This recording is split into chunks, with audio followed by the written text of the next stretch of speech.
want you to hit me as hard as you can.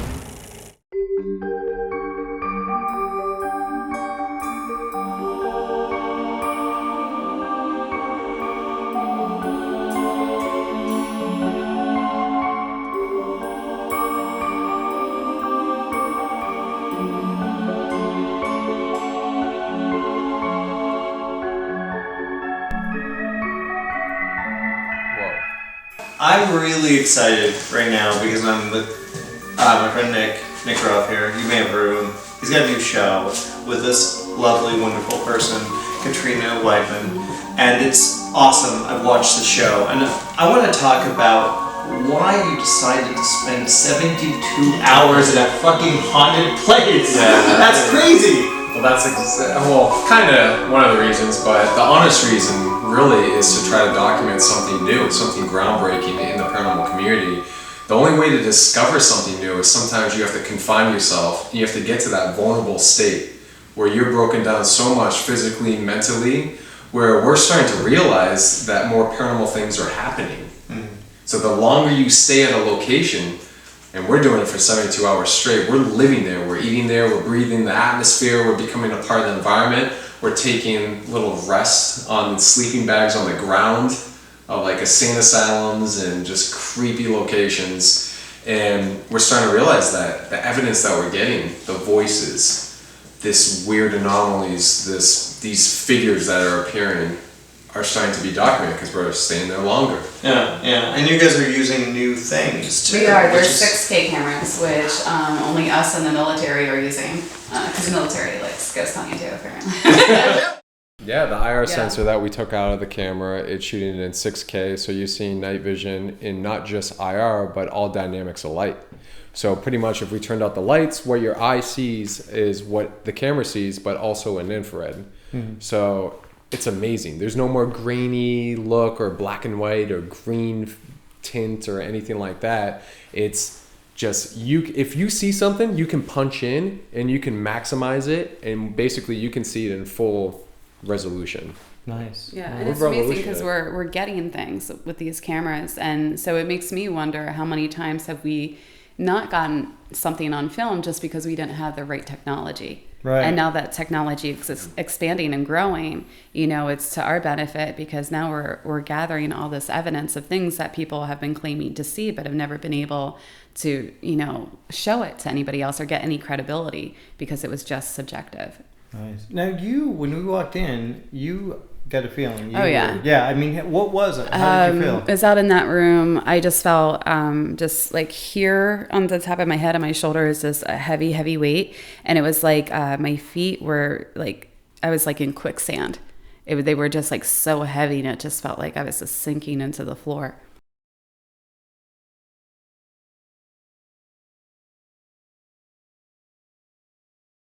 And you felt... I felt the same thing. Before we even talked about it, because we were walking around, and here we are at the Omen house, and I felt like, not just to come back and obviously talk to you here, we could have went anywhere and talked about Paranormal Lockdown, but I felt like, for personal reasons, for me, I had to come back here. I had to close this chapter, this book in my life, because I had such a profound experience here, and a negative one. Yeah. Which, you can have positive and negatives. I feel at this location, it's not all dreadful and evil or whatever, that I think it resonates. But I think something lashed out at me that I got too close to, and I don't know why. And I think that's intrigued me enough to come back and face it. You know what I mean? Mm-hmm. And this was the room that we're sitting in right now that I actually had like one of the craziest experiences. And I swear to you, even right now, I feel dizzy. Mm-hmm. I feel like I'm floating through the air, like everything is not real. It's weird. It's almost like you step into this different world. I feel nauseous. Yeah. And me too. My stomach. Why don't we talk to that? Why don't we pull out? We're going to do a little bit of investigation because this is David Omen's house. I've been here several times. This is where we met, and it was a pretty insane experience because so much happens here, and you just every day something's being knocked down or voices or whatever. I know we've gotten a lot of voices, my cameraman and I. And I feel pressure in my chest. On your chest, heaviness, like really bad, like hard to breathe. Mm-hmm. I didn't mean to cut you off. Yeah, no. No, it's true. My arm feels like like pressure here, and it's weird. I don't know why. It feels like it's all numb. See, that's what I don't understand about this location.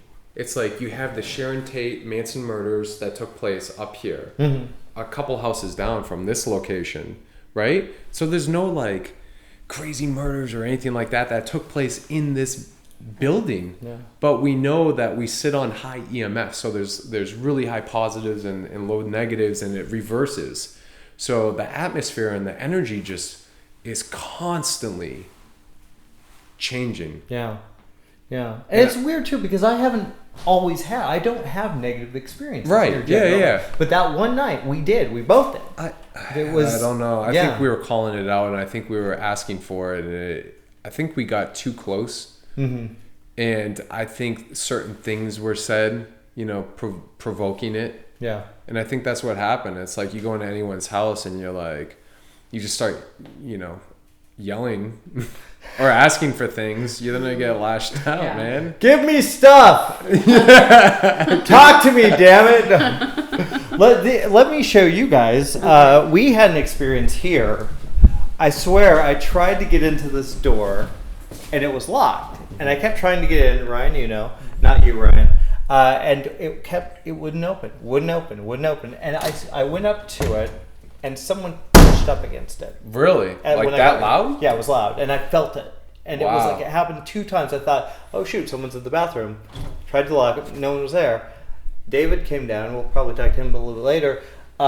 He said that no one was in here. It wasn't locked.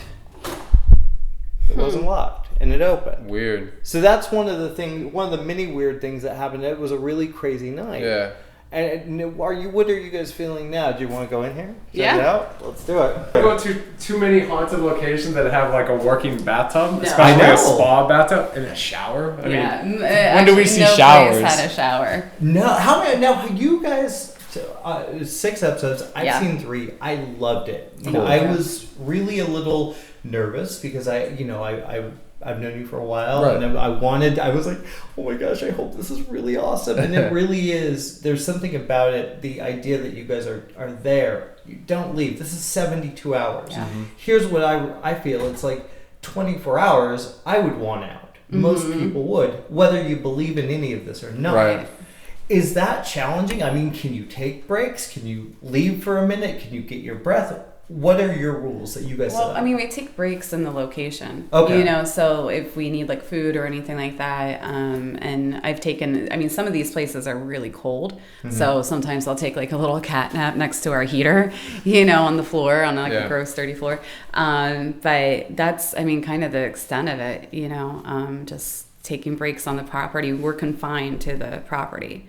So if there's like a building on the property, we can go there, which we, Trans-Allegheny had 13 buildings. So we were able to go to every single building if we wanted to. Coming up, Trans-Allegheny Lunatic Asylum. Mm-hmm. And March 4th. And we're going to, hopefully this will be up on that morning, so people will see this. Right. I was really there's one scene where you would not sleep on the mattress. That was terrifying to me. What were you feeling when so it was a couple things. One, so what you see in the episode is, we she just gives me get the look. You. There's always a look that I give Nick when he asks me to do something like that. But we had just gotten so much activity at that point, and it was I had to step out of that location, and that's the first time in 10 years I've ever had to do that. There was something there that was affecting me, and so Nick asked me if I wanted to step out, and I said I need to. I don't know what's happening to me right now. So it was that mixed with it was just a line that I didn't want to cross at that point, because it's, for me at least, it's one thing for me to hear there was a suicide that took place. It's another thing to see evidence of it. Mm-hmm. And that was there was blood on the mattress, correct? It's a bloody mattress, and I do a lot of volunteer work as a crisis counselor, and it just hit a little too close to home for me to have to sit on it or lie down on it, and I couldn't bring that mixed with all the activity we were getting, and I just thought, you know what, I'm gonna not force myself to do this. I'm not gonna push that boundary for myself. Have you guys ever done an interview in the bathroom? It is definitely interesting. It's very strange. This house is very Very weird. It's powerful. It amazes me that David. I think he's just gotten used to it, living here. Yeah, I've talked to him several occasions. Yeah. But that's my point is, okay, David lives here at the Omen house. Very haunted.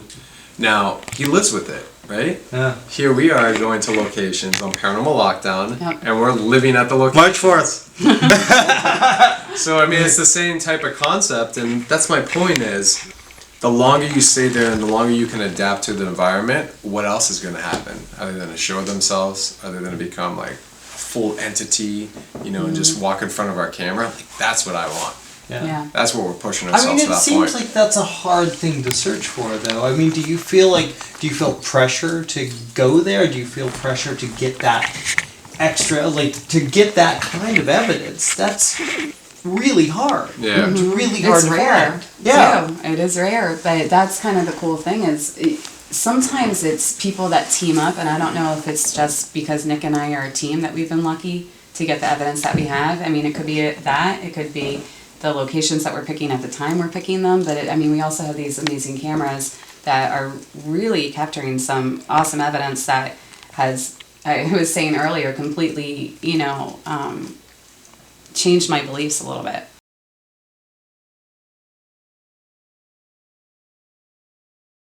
Oh, there's two. If you can think, two, yeah. There's Trans-Allegheny, definitely. Oh, yeah. Because it was just a combination. I mean, our batteries were dying all the time. We were up in this hallway and our batteries kept dying. They were all brand new. And it's just, we were feeling it. Like, we just knew that something was with us and that we weren't alone. And I was seeing shadow figures, you were seeing shadow figures, and it just we felt like we were just in this tunnel surrounded by activity, and then we capture something on film.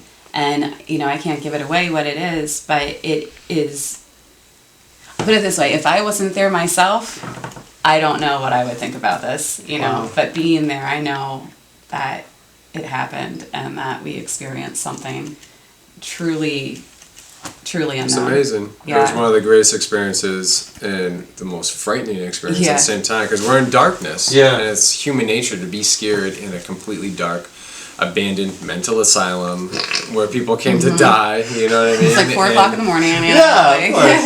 And we're very vulnerable. And Rob, our camera guy, is like, I see something behind you.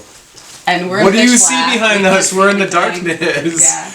He's like, stop, don't move, and he's shaking, and I think Jason is gonna come out of nowhere and just axe me. That would be my favorite. Because I think from a female's perspective and a male's perspective, going in as this this team effort, to seclude ourselves and confine to this 72 hours is an experience. And we're collectively together as a team. We're getting great evidence, both of us. Yeah. It's not just me, and I think it would be different if it was 2 male people going in. There's spirits that would just talk to her, and spirits that just talk to me. It works really interesting, and I think that's a plus for paranormal investigating. I think so too, and I think as your audience, your fans are going to really react to that because the chemistry is really strong. I'm feeling it right here, just working with you two. Cool. I do feel it. I've seen it. It's really an awesome thing.